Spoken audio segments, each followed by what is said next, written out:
통칙 6 내용을 볼게요. 법적인 목적상 어느 호중 소호의 품목 분류는 같은 수준의 소들만을 서로 비교할 수 있다는 것을 조건으로 합니다. 비교할 수 있다는 것을 점을 조건으로까지 끊으시고요. 끊으시고, 네, 이게 전제 조건이에요. 전제 조건. 예, 이 조건으로 세 가지 원칙. 하나는 뭐냐? 해당 소호의 용어 끊으시고, 다음에 소호의 주에 따라 결정하며 끊으시고, 위에 모든 통칙을 준용합니다. 끊으시고, 세 가지에 의해서 결정하면 됩니다. 즉 통칙 6의 내용은 첫 번째는 전제 조건이 나온다. 소호의 분류원칙은 동일한 수준이라고 되어 있죠.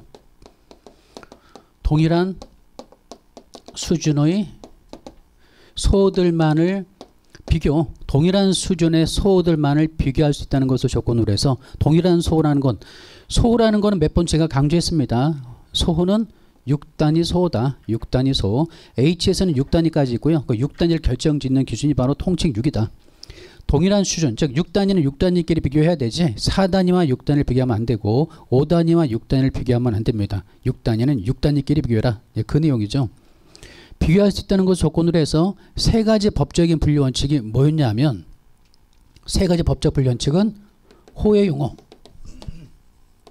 다음에 주, 통칙 세 가지입니다. 세 가지를 6단위 차원에서 적용하라는 뜻이거든요. 세 가지 분류 원칙을 6단위니까 소호의 용어, 그리고 소호주, 그리고 상기제 통칙을 준용한다. 상기제 통칙을 준용한다.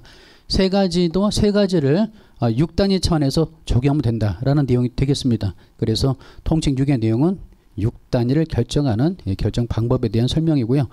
그래서 문제 5와 6은 보조적 적용 원칙이잖아요. 그래서 그러다 보니까 통칙 1이나 통칙 5, 통칙이나 통칙 6 동시에 적용이 된다고 말씀을 드렸습니다. 만약에 이제 실제 문제에서요.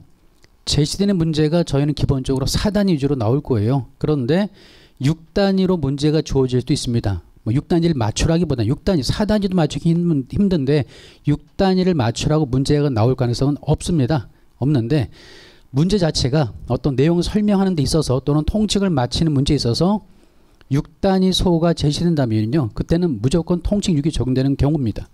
6단위가 제시되면 무조건 통칙 6이 거기는 적용되는 경우예요. 그래서 통칙 1과 통칙 6이 적용된다든가 통칙 6은 소호의 분류 원칙이니까 그래서 제시된 문제를 잘 보시고 만약에 4단위가 아닌 6단위 어떠한 품목은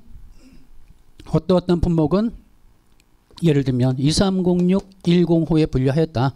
106 어떠한 식품을 106, 10에 분류하였다면 적용되는 통칙을 맞추시오. 기술하시오. 혹시 이런 문제가 나온다면 6단위잖아요. 그럼 무조건 통칙 6은 적용되는 겁니다. 그거를 일단 강조해서 말씀을 드리고요. 소호는 6단위니까.